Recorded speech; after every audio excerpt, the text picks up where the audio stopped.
Tomorrow, this campaign goes national.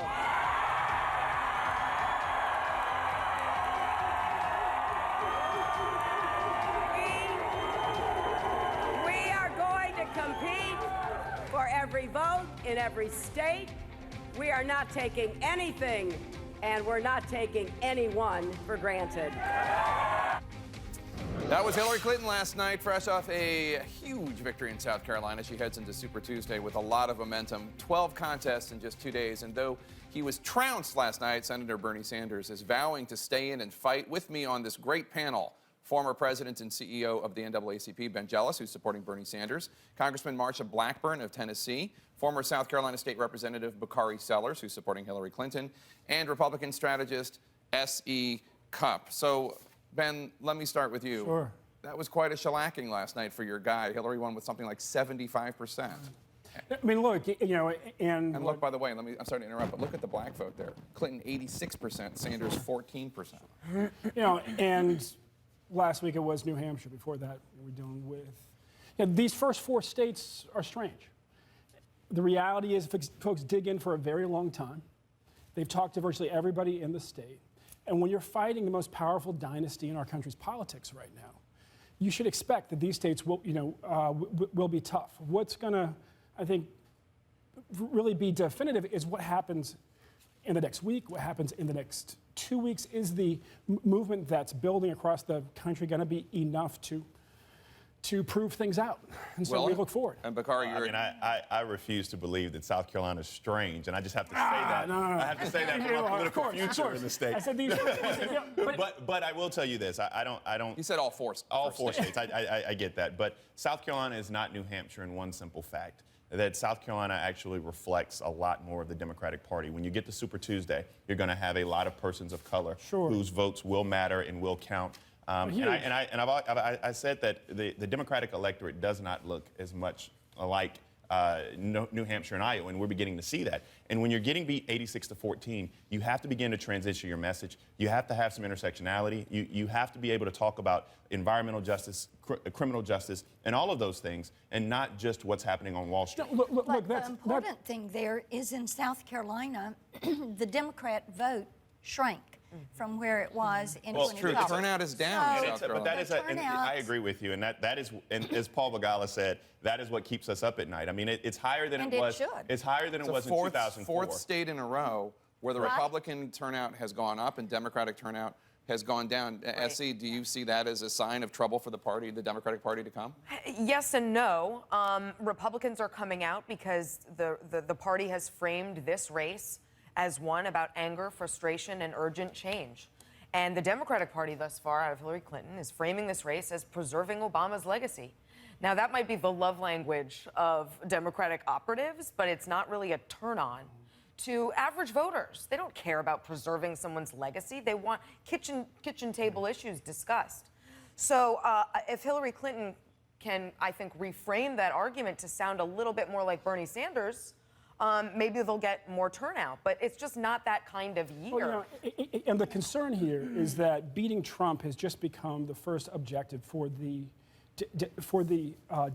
Democratic Party in choosing who's going to rep us. Right. And it's clear that Bernie beats Trump much better each time, every head-to-head poll. Now, you know, it's true. You know, we've seen things shift as we head towards the South, but the question is, you know, quite frankly, how are things going to shift as folks keep asking the question, who can beat Trump? Who can beat Trump? Because she's starting to look a lot like Mitt Romney right now, and that scares me. The electability argument. Yeah. You know. Well, I don't know any poll, and I don't mean to push back like this, but I'm not sure where any poll where, you know, Bernie Sanders, people feel like Bernie Sanders is more electable than Hillary Clinton. In fact, that's Hillary Clinton's major selling point. And the reason being is because head-to-head poll, and the reason being, and the Trump reason versus Sanders, Trump versus Trump fares much better. Let the congressman talk. Part of the problem for the Democrats right now is people are saying their voter turnout is down. And if Republican turnout was down 25% and Democrat turnout up 25%, as is happening in the reverse at this point in time, you all would be saying, oh, Democrats are here to stay. We have one candidate that brings energy. But Hillary has so many problems. Will she be the final nominee? Bernie is not electable in a general election. You know that. Can I ask a question of you, Congressman, just because it happened earlier on the show? I asked Donald Trump 3 times if he would disavow the support of David Duke and the Ku Klux Klan. He did not, and he said he didn't know enough about them. Is that an acceptable answer to you? To me, that would not be an acceptable answer. I think that should have been an easy answer for him to give, but I'm not somebody that's advising Donald Trump. You know, that in his debate performance the other night suggests that, you know, there's some chinks in his armor. And one of them is that he's not confident enough to simply say, I disavow the Ku Klux Klan. No, it's remarkable, Jake. I remember, and I was on your other show, The Lead, talking to Trump's spokesperson about Marco Rubio's eligibility. And she said, well, Donald Trump doesn't know every aspect of the Constitution. This is a man who's running for president. If he doesn't know about the Ku Klux Klan, if he doesn't know about white supremacy and David Duke, if he doesn't know every aspect of the Constitution, ding, ding, ding, that should be kind of a red flag. And just to push back a little bit, Congressman, for all the problems that we may have with enthusiasm, I mean, we don't have the problems that the Republican Party have in Donald Trump. The fact of the matter is you have to be able, the country's getting browner, and the fact of the matter is you have to be able to reach out to these other minority groups, these other coalitions, if you're going to be president of the United States. And Donald Trump has built a wall, literally and figuratively. People flood into the Republican Party at this point in time. They're running out of ballots for people to change their party registration. People are so fed up with what Barack Obama and that administration has brought to them. They are tired of wage stagnation. They are fed up with Washington. It is a change election. It is send a message to Washington. We're sitting here with $19 trillion worth of debt. We haven't had a balanced budget in 15 years. We have people who are struggling, absolutely struggling to make ends. I know. Let me tell you, they're sick of the southern border not being secured, and they want to see some action. And so they're sending a message, and God bless the American people for standing up and saying, we're going to get this country back on the right track. Here's the thing. You cannot beat Donald Trump playing defense. You can't just beat him saying, I'm here to defend what the past president did. You have to play offense. You have to say, I want to extend what the last president did. That's why Bernie is actually drawing people to him and building a movement. You know, your state's a great state. But you also know that no one else gets to camp out for a year in any state. What we're seeing right now in places like Chicago, places like Detroit, places like Flint, and we'll both be there next week, is there's actually a movement building that looks like this country of people saying, I want to extend what President Obama did, and there's only one candidate who's really fighting to extend that, and that's Bernie. Let's turn to the Republican race for a second. I want to play some sound of Rubio and Trump going at each other.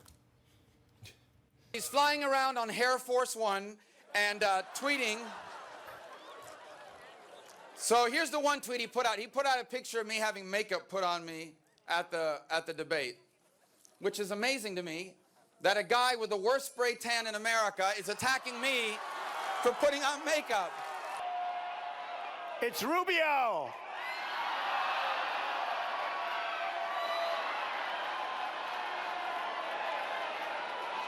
That's what it is.